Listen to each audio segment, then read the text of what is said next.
नमस्कार दोस्तों। आप में से बहुत से लोगों के पास बैंक में लॉकर्स होंगे या बहुत से लोग लॉकर लेने की सोच रही हैं। हम सब अपने कीमती सामान जेवरात लॉकर में रखते हैं, लेकिन कभी भी लॉकर को 100% सेफ नहीं माना गया है। इंडिया के अंदर बैंक के साथ कुछ भी गड़बड़ होती है, बैंक में कोई डकैती हो जाती है, चोरी हो जाती है, या फिर किसी भी वजह से अगर लॉकर आपका टूट जाता है और आपका सामान गायब हो जाता है तो बैंक उसकी कुछ भी गारंटी नहीं लेता, क्योंकि बैंक बोलता है कि उसे तो मालूम ही नहीं है कि आपका लॉकर में क्या सामान था, क्या सामान नहीं था। इसलिए आपकी सुरक्षा करने की जिम्मेदारी उसकी है, लेकिन अगर कोई नुकसान होता है तो लॉस की जिम्मेदारी बैंक कभी भी नहीं लेता। इसी चीज को लेकर आरबीआई अब सामने आया है और उसने ये सारे रूल्स को टोटली बदल कर रख दिया है। अब के बाद होगा ये, जितना भी आप टोटल सालाना किराया लॉकर का देते हैं उससे 10 गुना तक की रकम आपकी सिक्योर है। फॉर एग्जाम्पल, अगर आपका सालाना किराया लॉकर का 5,000 रुपए है तो 5,000 गुना 100, 5 लाख रुपए तक का आपका लॉकर सिक्योर है। ये सिक्योर इन कंडीशंस में है कि बैंक में कोई चोरी होती है, डकैती हो जाती है, लॉकर टूट जाता है, बैंक के किसी कर्मचारी की किसी भी गलत हरकत की वजह से कोई लॉकर में आपका नुकसान हो जाता है तो आपको ये इंश्योरेंस की रकम दी जाएगी।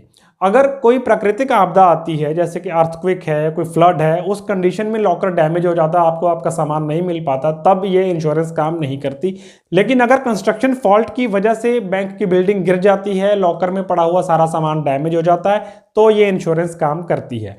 आपकी अपनी कोई गलती हो जाती है जिसकी वजह से आपका नुकसान हो गया, कोई सामान लॉकर से बाहर गिर जाता है या फिर आपके चाबी लगी रह गई लॉकर के अंदर, ऐसा कुछ हो जाता है अगर, तो उस कंडीशन में ये इंश्योरेंस काम नहीं करेगी।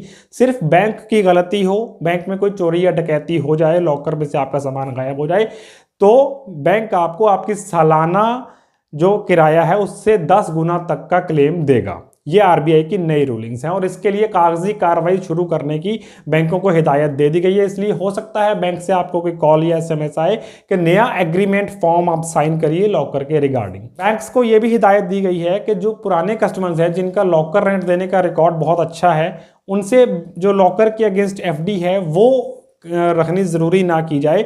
सिर्फ नए कस्टमर्स के लिए 3 साल तक के किराए की एफडी की अमाउंट को रखा जाए। यानी कि अगर आपका मान लीजिए सालाना किराया 5,000 रुपए है तो 5,000 गुना 3 साल का किराया 15,000 रुपए हो गया। 15,000 रुपए की एफडी आपसे वो करवाने के लिए बैंक जरूर कहेगा। 6 महीने का टाइम आरबीआई ने सभी बैंक्स को दिया है इस रूल को इंप्लीमेंट करने के लिए। साथ ही आरबीआई ने यह भी कहा है कि ऑनलाइन हर बैंक को डालना पड़ेगा अपनी साइट के ऊपर कि उसके किस ब्रांच के अंदर कितने नंबर ऑफ लॉकर्स अवेलेबल हैं।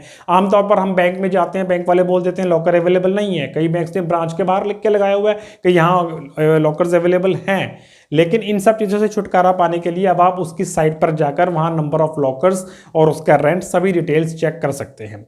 आज के वीडियो में इतना ही। डिफरेंट मूड्स के साथ बने रहने के लिए शुक्रिया। Thank you.